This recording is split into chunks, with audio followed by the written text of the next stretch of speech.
The talk you are about to hear is by Roshi Amala Ripeson, teacher at the Auckland Zen Centre.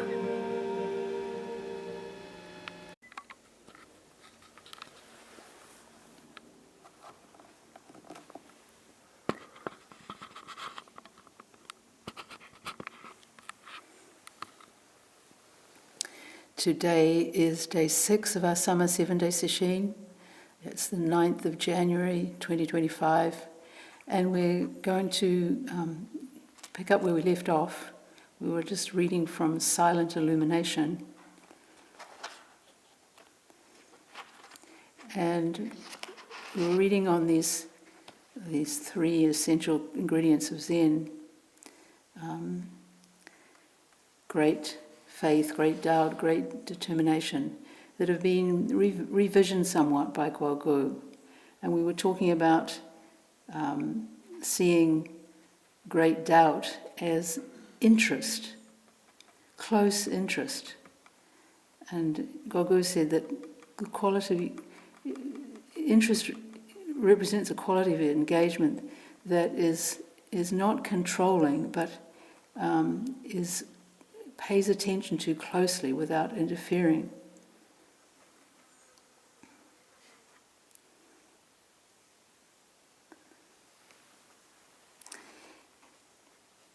He uses the analogy of a relaxed cat watching a mouse hole.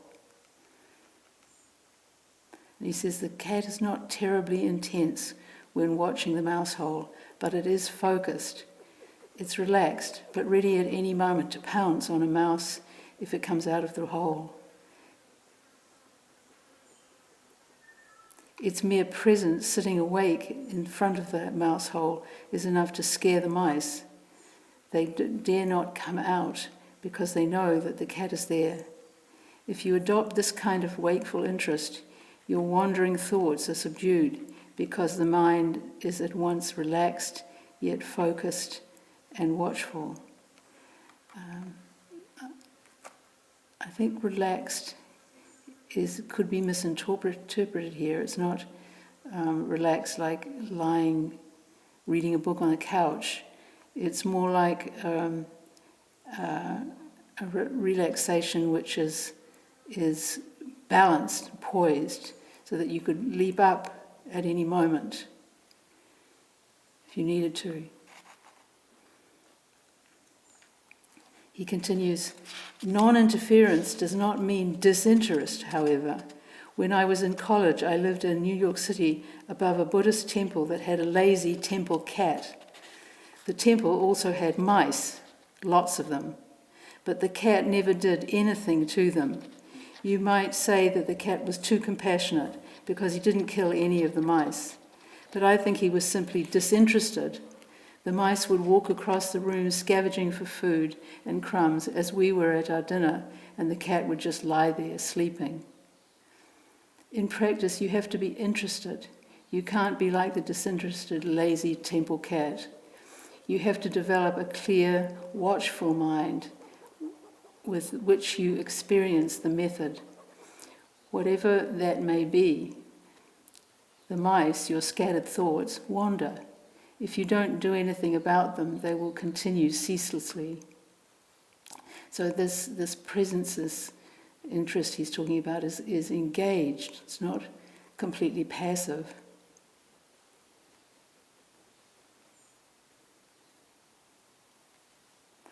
If you're meditating on the sensations of the breath while cultivating an attitude of interest, then every breath is fascinating and includes new sensations.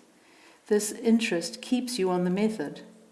There's no need to get rid of wandering thoughts, just be more interested in your method. This attitude of interest has a freshness to it. If your mind is interested, vibrant and wakeful, you won't take your method for granted, believing that you already know how to do it. Every moment is fresh and you can engage with it fully. This is the right attitude of interest. It's this kind of sideways movement that we need to engage in the practice of not repressing or entertaining thoughts, but shifting our focus off them and onto the practice, the method, as he says here.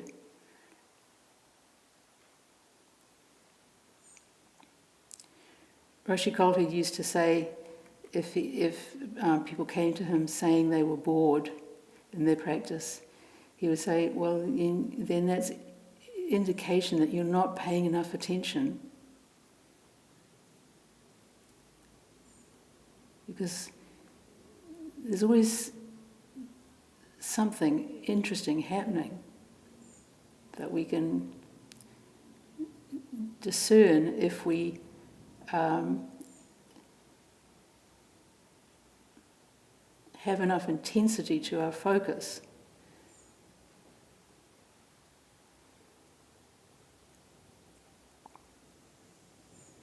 A little bit later he says, we might view our method as something with which we have a relationship. If disinterest is our attitude, then when we're with someone, how will our attitude affect the relationship? It certainly will not be good for us or for the other person. Try examining yourself when you are in the drowsy or hazy state and see what your attitude is. Be honest with yourself. See yourself and your method as relationship partners. Are you being a good partner, or are you being a pain, grasping, rejecting, seeking, abandoning? Is your interest in your partner half-hearted or even lacking? A good partner is attentive and accepting, aware of the shortcomings of the other but willing to work with them.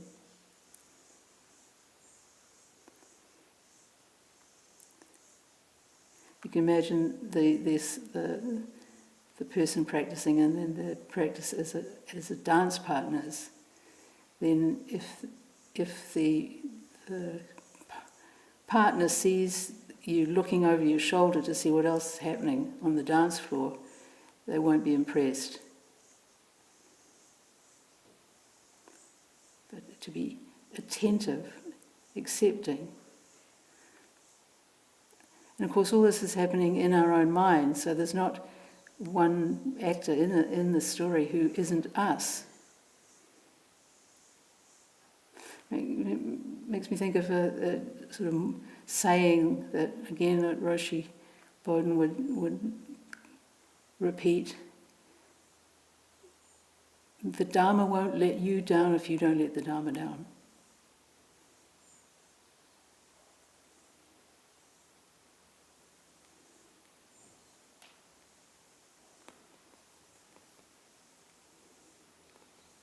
If we bring an attitude of disinterest to our meditation practice, then we are going to get nowhere. The more we practice with a negative or disinterested attitude, the more we will strengthen a psychosomatic pattern in our meditation. For example, every time we sit 15 or 20 minutes into the sitting, we become drowsy. I hadn't thought of it in this way before reading this, that to think of it as a kind of habit that's lodged in the body, this drowsiness. Somehow, a way of expressing our resistance to something, probably. But then it's there, it's a habit, so it may take some work to let go of it, not just have to do it once, but many times. So when we see that drowsiness coming on, we see a pattern to it, we have to summon our energies, intensify our concentration.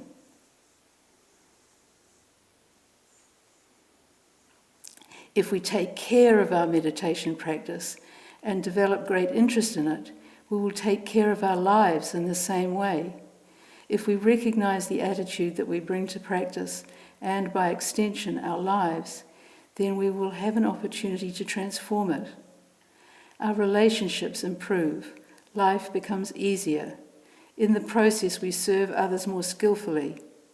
If our attitude is one of disinterest, however subtle, let me read that sentence again. If our attitude is one of disinterest, however subtle, we can recognize and replace it with acceptance, even love or gratitude.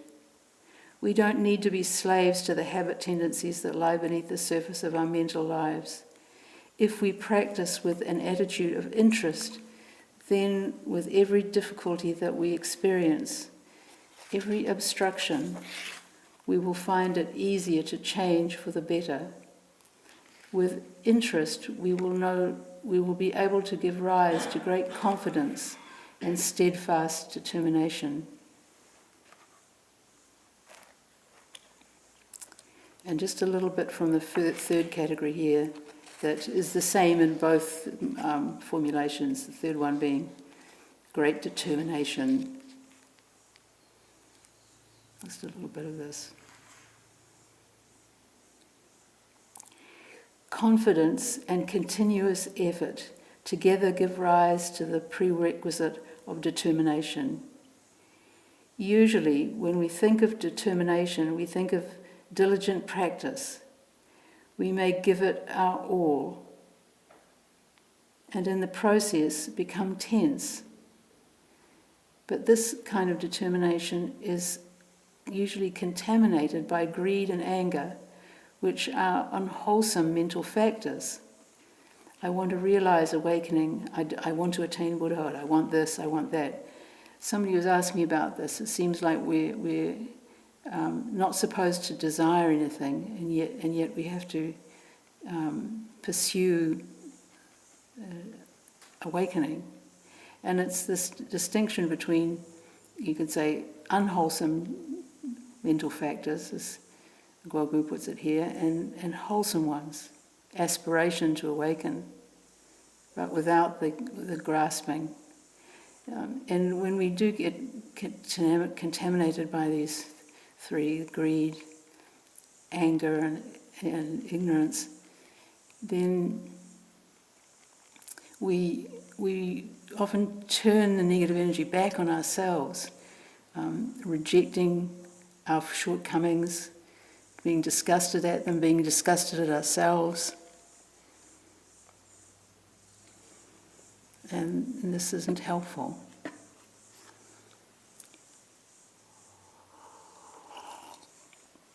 So we sort of have to be on the lookout for these contaminations. Once a student asked Master Linji how to escape samsara, which is the sea of birth and death, the unenlightened world. Linji said, "That's samsara." Guogu comments, "I'm sure the questioner was earnest and determined, but that very desire to escape is grasping. If you're already practicing Dharma, there's no need for you always to ruminate about liberation. Just practice, and when the seeking mind ceases, awakening is realized." I don't think we can hear this instruction enough. We don't need to dwell on attainment, but just to quietly work away.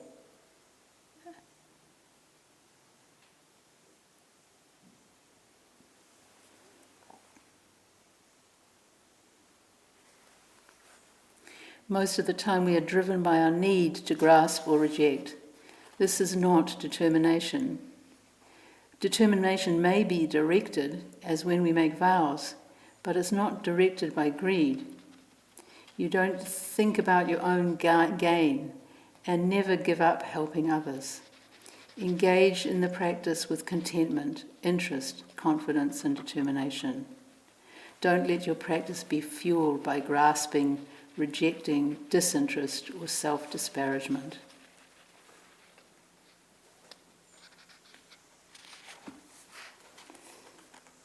Another helpful image here. He says, determination is about being steadfast, trickling on like a fine stream in a continuous flow that does not end. Even when a big boulder is in the way, the stream merely meanders around it and continues. So a Chan analogy for determination is a continuous stream of water without gaps, without seams. This attitude helps us to keep the body and mind relaxed without grasping, and at the same time diligent. This takes discipline and resourcefulness. It goes on to talk about how people don't have trouble practicing sometimes when they're tired. But we do need to learn to practice in all kinds of situations, even when we're tired. Roshi Kapleau used to say, when you're tired, you do tired zazen. It's not like we can get rid of tiredness completely.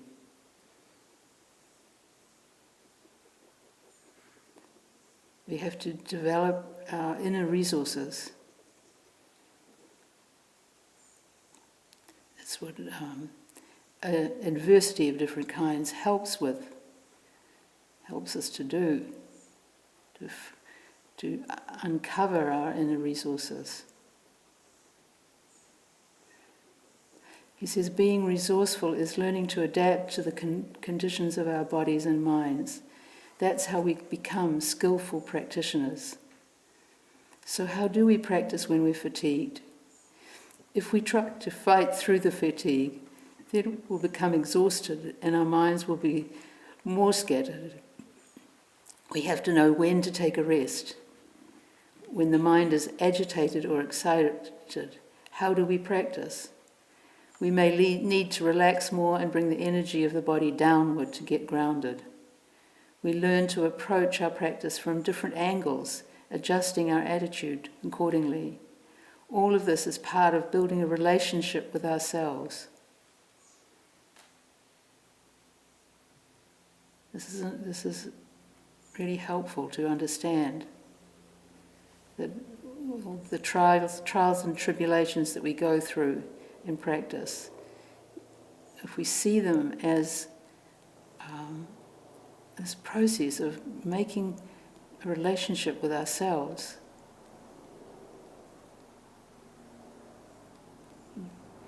gentle and firm, like training a puppy,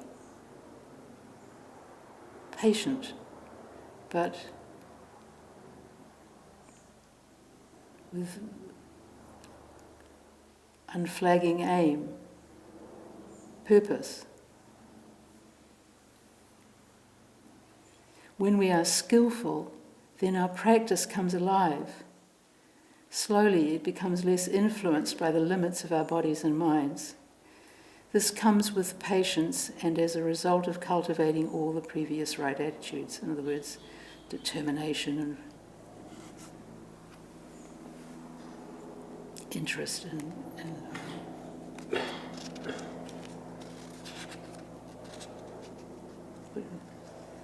third one.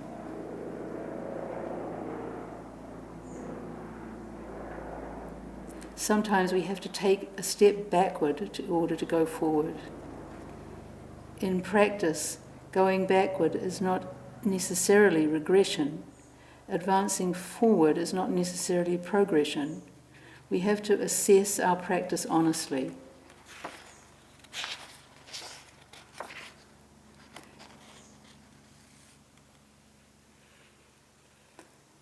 So we can see our practice as a process of cultivating the right attitudes.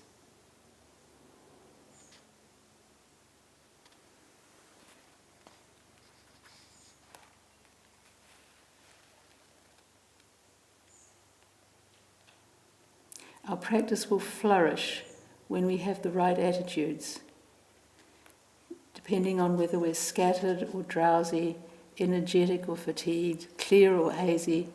A method of practice can be used in a relaxed or intensive way. A method is not fixed. We make it come alive with the attitude we bring to it. Most of us have to start with a relaxed approach. Why? Because most of us are very tense, whether we realize it or not. With a tense body and mind, it is impossible to see what kind of attitude we're bringing to our practice. And while a more intense practice can be an antidote for lazy or hazy practice, it cannot last long. The ability to practice with intensity takes skillfulness, because the body should be completely relaxed, with only the mind focused wakefully on the method. Thus, the intense approach is established on the foundation of relaxation. The first thing to learn then is a relaxed method of practice. Again, very, very balanced and helpful instructions that can perhaps mitigate or compensate for the kind of absolute instructions that we get often in the Japanese tradition, as with Tangen Roshi.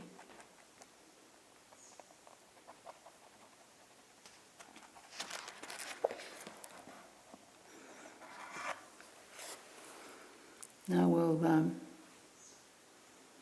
go back to our main text. And this first passage is from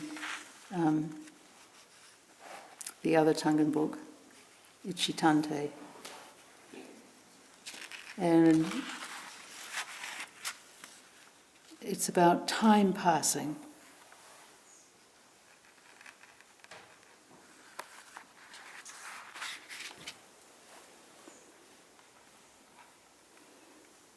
Oh, somehow this is saying, I've been talking for an hour. I haven't been talking for an hour, have I? Silence. Can I swatch with you, Hanya? Great, thank you. So, about time passing, which is apropos. You're a baby, then a young adult soon. Day by day, year by year, your life marches on. I doubt that any of you have ever wished for your life to pass swiftly, but how swiftly this life does pass. There is no halt, no stopping the flow of movement of days, years. Before you know it, you're 20 years old, 30 years old, 40. Oh, can I be 50 already? 60, 70? There is no slowing it down. In the olden days, it was rare to live beyond 70 years old, and in some countries this is still true. But mere numbers of days and years don't tell us much, do they? What do you seek? What is it that you truly desire? What is your prayer, your vow in life? Just this one doing. With this one doing, break through the bottom of the bottom of the bottom. It's a beautiful, beautiful way of putting this work that we do. With this one doing, break through the bottom of the bottom of the bottom. Go to the very depths. But do not entertain hopes and thoughts about breaking through. Do not dwell in these hopes and expectations. Rather, let them go and do just this one doing, your practice. If one is absolutely able to give, to dedicate one's life to this practice anytime, anywhere, no matter what occurs in this life, this is goodness. All things are good. Continuing, there is just continuing in great effort. There is just to continue. The one who simply continues is master of masters. The one who simply continues is master of masters. Suzuki Roshi, abbot of the San Francisco Zen Center, founding abbot, was once asked about his becoming the abbot of, I think it was his home temple in Japan, and he said, I was the one who stuck around the longest. I mean, in some sense, it's self-deprecating, but there's also truth in it.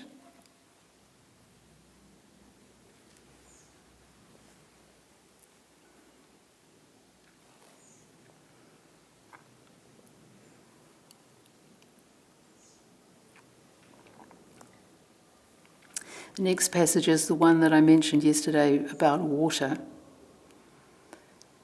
We are one. One. No matter how it is cut, truth remains one. Take a bucket or barrel filled with fresh water. Lower your hands into that water and saw away at it, cutting freely lengthwise and crosswise. The water parts before your hand, but just as immediately it remains in its oneness. There is no dividing and separating true self.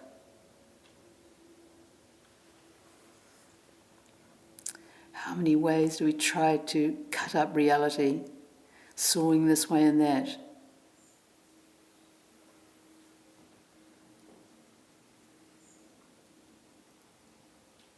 But you can't. You can't separate anything off from the universe.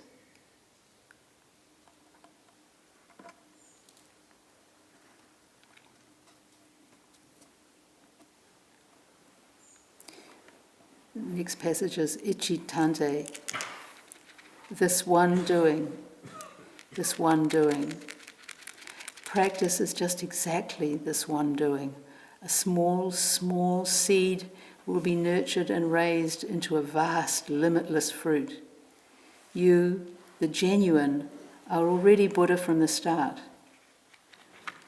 All beings are Buddha, endowed with Buddha virtue, Buddha wisdom. This, of course, is the statement by Shakyamuni Buddha on his Great Awakening. Buddha is not someplace else. This is your aim, your starting point.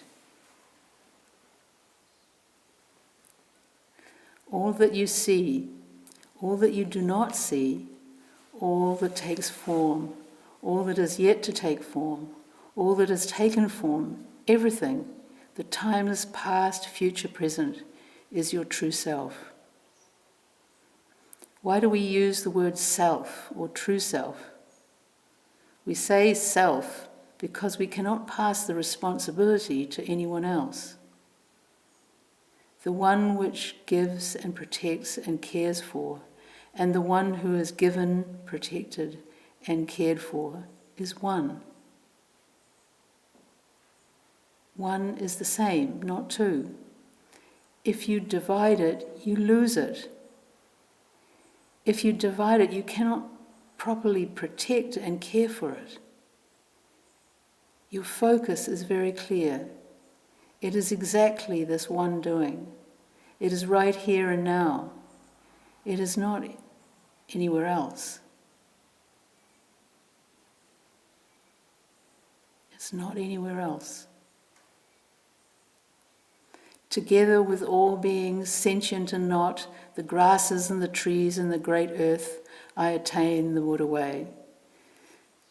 This is a quote from the Buddha on his Great Awakening from a different sutra.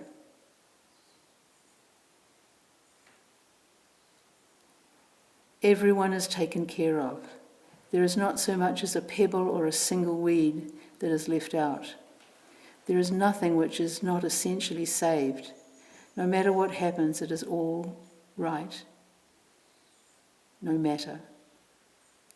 The source of life is everything, all of this. The source of life. This passage reminds me of some words by Yasutani Roshi. Yasutani Roshi was, in relation to Tangen Roshi, he was a fellow disciple of Dayan Sogaku's. So they would have trained together. And Yasutani Roshi, of course, is also Kaplo Roshi's main teacher in Japan. He worked with Daiyun Sogaku, Tangen Roshi's teacher, for about 3 years.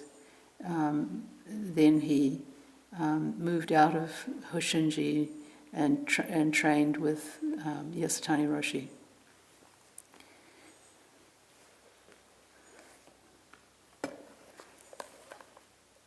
So this is Yasutani Roshi talking.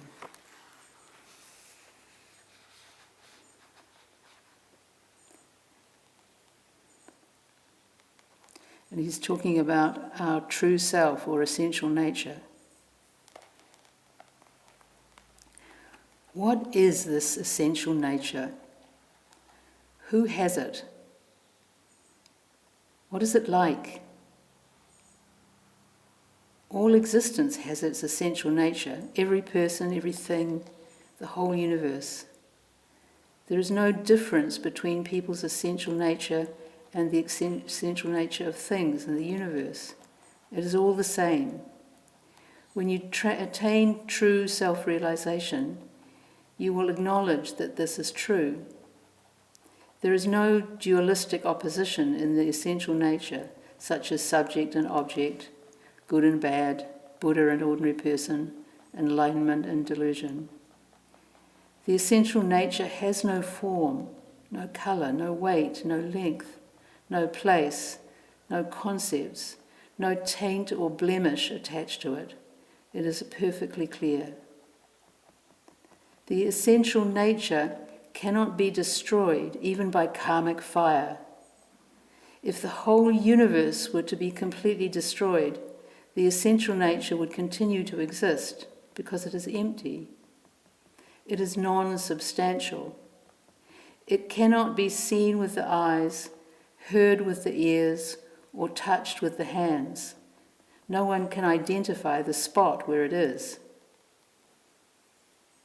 We cannot locate our essential nature because it is zero, yet it has infinite capabilities. It can see with the eyes, walk with the legs, think with the brain, and digest food with the stomach. It weeps when it is sad and laughs when it is happy. Though it is zero, no one can deny its existence. It is one with phenomena. The essential nature and phenomena are one from the very beginning.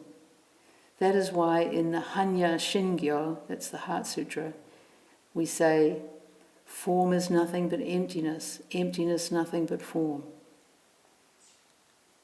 Yet our essential nature is not a thought or a philosophical concept. It cannot be grasped by our physical senses, but it is our existing reality. It can be comprehended only in direct experience. And this experience is Kensho or Satori, the enlightenment of Zen. So about it probably as good as it comes in terms of describing the indescribable.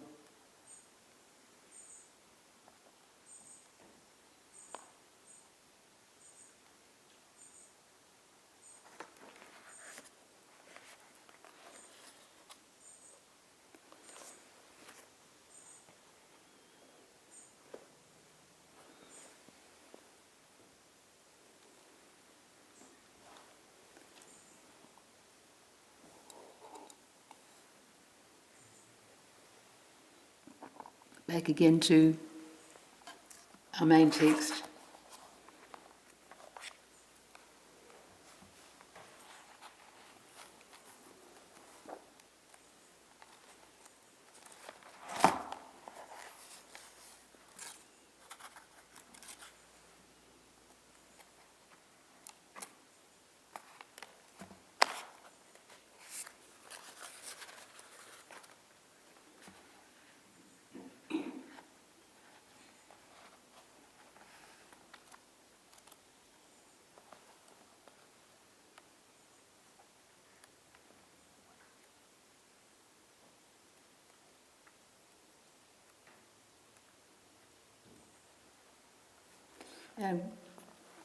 Next chapter that we're going to look at is entitled Investigation.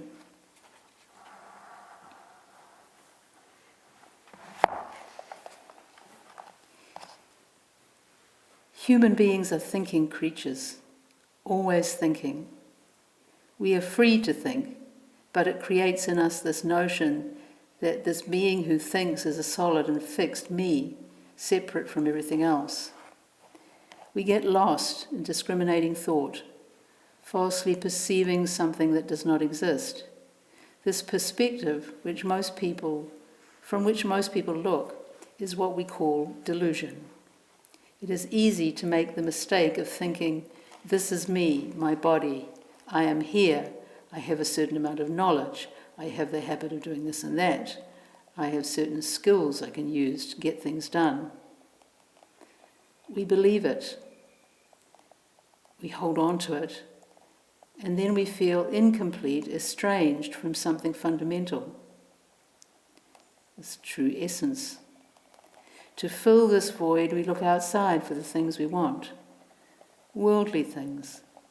We spend our whole life in pursuit of things that will not satisfy us, that will not solve this big problem. All suffering originates with the notion of a separate self. But when you do suffer, that is when you start to seek liberation from suffering. So all is well. It all leads to the truth.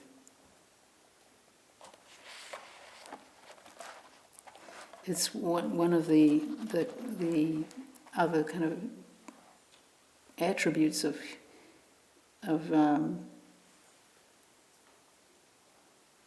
human beings, besides always thinking, is that we have to be suffering pretty intensely to actually get down and do the spiritual work. So we can be thankful when we get that goad of suffering. Can be very positive in the long run.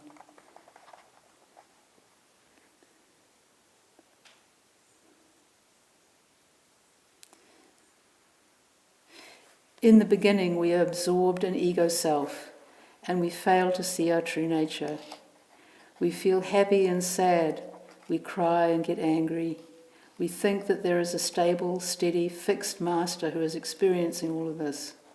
But it is not so. It is all a drama. We come out on a stage and play our role. And when the drama is over, we change our clothes, take off our makeup, drop all of that, and return to the form of the actor outside the role. One way of looking at this is that we have been acting all our lives since we were born. So who is acting? True nature. An ancient teacher had this to say: the moment there appeared that which I thought not to exist, that which I always thought to exist no longer was. I'm guessing that this is a different translation of what appears in Affirming Faith and Mind. What is not, what is not is. If this is not yet clear to you, you're still far from the inner truth.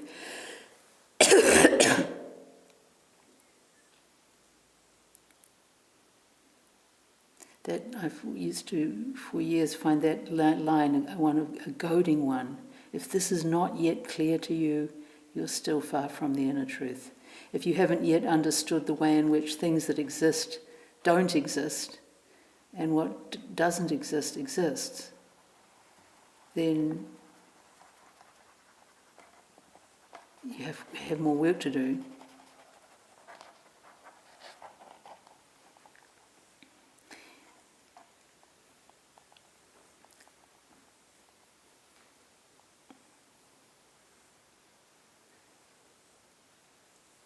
Goes on to describe how somebody put a white saucer over his teacup, and so he thought it was full of milk. He didn't see that it was a saucer.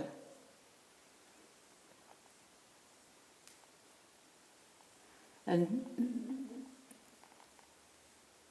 He says, when I poured the tea in, it was immediately full. I came under the impression that it was a big cup of milk. To be under the wrong impression, that's how most people live. They are under the wrong impression morning to night, night to morning. And before coming under the wrong impression, before misunderstanding, there is wrong seeing, not recognizing what is, taking one thing to be another. I'm a good example of that, mistaking a saucer for milk. That's why we have to investigate closely what is, to see through this wrong impression. This is the interest that Guogu is talking about. Close investigation, close study. To study the way is to study the self.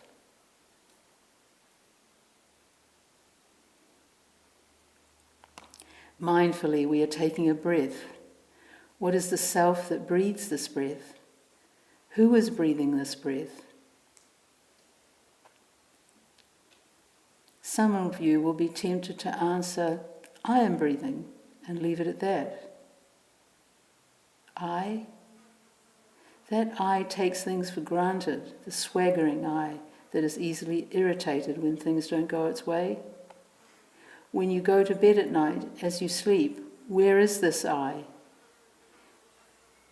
Do you will yourself to breathe? Inhale now. Okay, exhale now. Well, we can do that, but most of the time we don't, because the breath happens all by itself.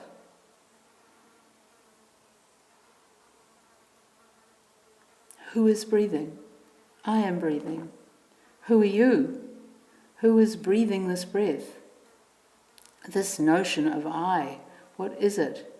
What is behind this notion? If you can find it, please show me. You might say, well, this body here, behind the I. Really? Isn't this a part of the rice? Isn't this in part the rice gruel from this morning? You cannot put that rice gruel aside and come here and say, this is me. If you look into it very closely, you find that you can put nothing aside and say, this is me. Nothing can be put aside. We exist thanks to everything, interdependent with all things.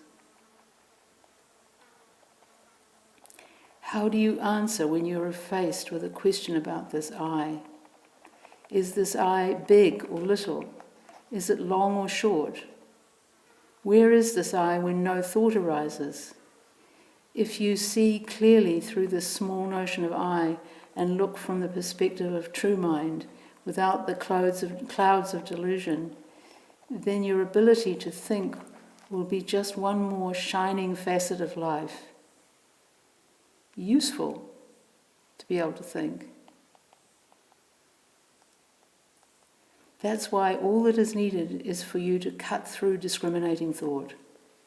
That is why you must investigate very carefully this notion of me. Your investigation is a form of one doing. The Zazen posture is the most settled, quiet posture for this investigation. But you can do it anywhere, anytime.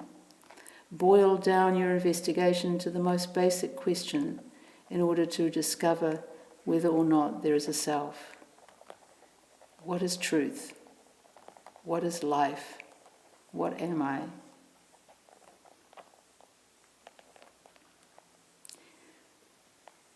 Reach the point where you ask this question, where you are no longer able to look away, to look out there to some other place for the answer.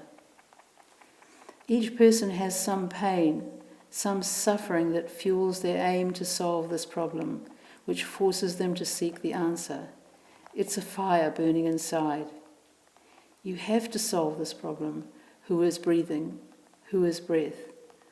Who or what or where is your sanctuary, your guardian, your truth? Truth is limitless. beyond duality, beyond inside and outside. You won't meet with truth or answer your question by searching restlessly, dualistically. You must become this truth, become this breath, the formless, fathomless, the fathomless universe is this one breath, and you can meet with the one who nurtures you. You can meet with the one who breathes this breath. Be like a fool, an idiot, a child, but even more of a child than a child. Investigate this one matter. If you continue this way without rest, your mind will suddenly become bright, like a flash of light in the dark. Take a room that was dark for 100 years, or a black cave, dark for thousands of years, and light a candle. There, in an instant, the cave is enlightened. Wonderful indeed. We'll stop here and recite the 4 vows.